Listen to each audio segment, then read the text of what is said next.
Magandang araw mga kaibigan. Bigyan natin ng reaction opinion itong reklamo ng mga netizens sa sobrang bagal ng response ng 911 nakakaya para kay DILG Secretary Junvic Rimulya. Update tayo sa ating fund drive for Brave 14 plus 3 Marines. Nakaipon na naman tayo ng 50,000 pesos sa ating GCash at mga 2 days from now, madagdagan pa ito, abot ng 100,000, ayun, makapadala na tayo ulit sa kanila. A total of 630,000 na po ang naipadala sa Brave, 14 plus 3 Marines mula nung nagsimula ang ating fund drive 2 months ago. Excuse me ha. Ito po ang GCash number natin, 0966-265-8480. Ang pangalan sa GCash is Ivan Henry Sibog. Okay, dito sa post ng ang balita ngayon, medyo malungkot na balita ito. DILG Secretary iniimbestigahan ang umano'y halos 10 minutong paghihintay sa 911. Yung 10 minuto sa pagtawag lang yan ha, hindi yung pag-respond. 10 minuto bago nakatawag. And then after pagtawag, matagal pa rin dumating yung ambulansya. Pagdating ng ambulansya, kulang-kulang pa ang kagamitan. Ano ba yan? Iniimbestigan na umano ni Interior Secretary Junvic Rimulya ang reklamo ng netizen na si Basti Askri. Kaugnay ng umano'y mabagal na pagtugon ng 911 habang inaatake ang kanyang ama. Nag-viral ang post ni Askri matapos niyang sabihing halos 10 minuto umano siyang tumatawag bago may sumagot. Ang expected yan, binabantayan yung mga linya. Pagtawag, dapat few seconds, sagot ka agad. And then pag sagot, siguro mga 5 to 10 minutes makarating na. Dapat ganun. Maalala ko noon si General Torre, sabi niya 3 minutes lang daw eh.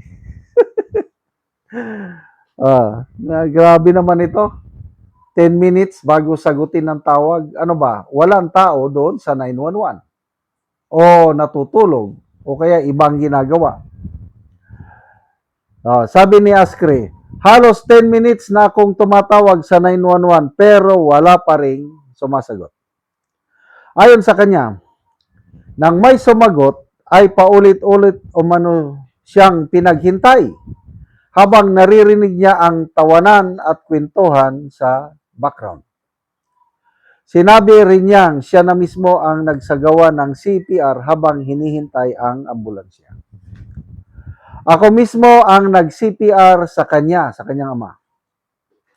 Ang tagal kong nag-CPR habang hinihintay namin ang ambulansya. Inireklamo rin ni Askri na nung dumating na umano ang ambulansya ay walang AED. Ano bang AED? Parang device. Emergency.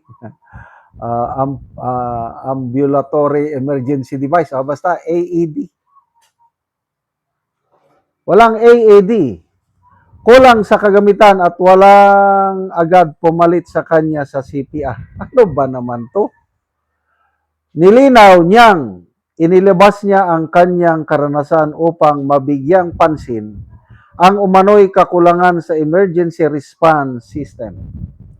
Galit ako, sabi ni Askri, galit ako dahil naranasan ko mismo kung gaano kahirap humingi ng emergency assistance kapag ang mahal mo sa buhay ay nangangailangan na.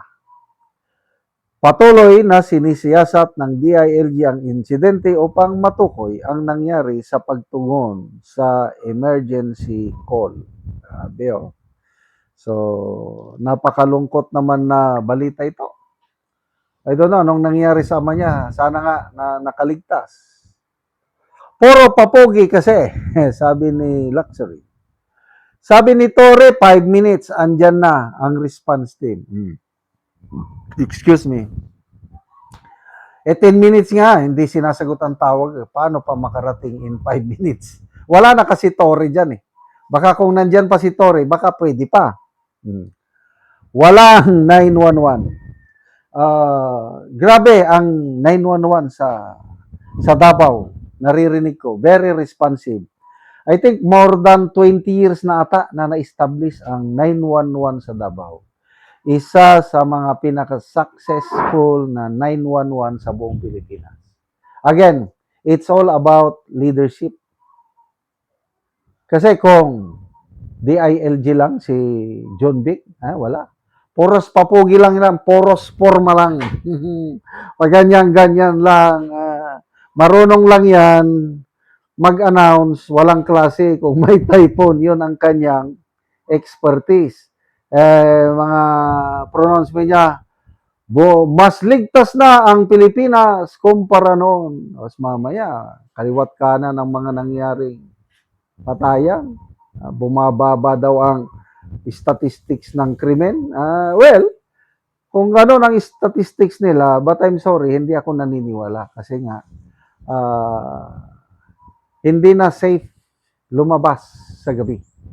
Dahil ang mga adictos, benedictos, bumalik na sila. Wala, hindi katulad nung kay Tatay Digong na may takot eh. Kasi alam nila may paglalagyan sa kanila pag hindi sila sumunod. Ito ngayon, sobrang bait ng presidente. Bloodless campaign ang gusto nila. DILG, puros lang salita. Well, in fairness sa PNP, susunod lang sila kung anong palisiya ng presidente. Bloodless ang gusto niya. Kaya, sana hindi na maulit ito. Dahil, importante ang buhay. Kaya nga, tinawag na 911 eh. So, what's the use of having a 911 na hindi ka naman makaresponde kaagad? Again, dapat tularan sa buong bansa ang napaka-effective na 911 sa Davao City. It speaks of leadership, good governance ng mga Duterte. Salamat mga kaibigan sa inyong pagsubaybay sa channel nito. Nakakatulong kayo ng malaki sa tribong Talanding ng Bukidnon dahil ang sweldo natin sa channel nito is pantulong sa tribo.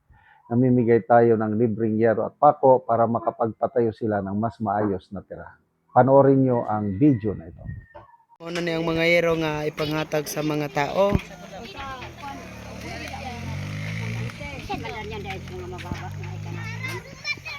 So, muna ni silang anti ang matagaan. Ang natagaan, salamat kaayo. Sobra salamat sa pinagkuhan.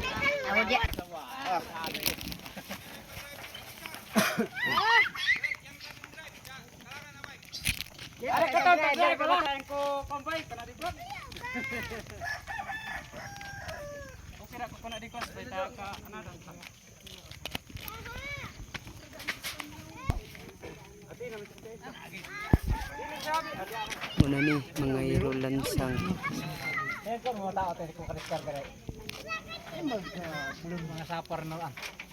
Ade, ade. Yan na si Pamela. Banakakilaman. Sambayan kilo mata na.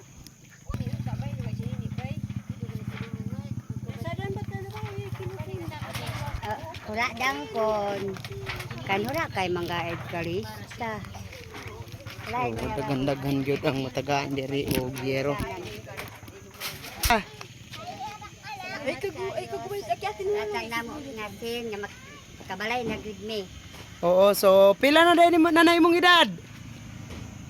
Sa sinta inwibi. 69 ka na. So makabalay na gyud ka. Gusto pa ko nga magbag og balay. Oo. Kay karaan na kay imong balay. Alang. Sumula na ka. Yes, at si auntie matagaan po ni Gero. Salamat kaayo sa yatag sa among asin. Makabalay na gyud ko kay dugay na ko nangandoy nga makakaugaling kog balay di ko mag-ipon sa akong mga anak.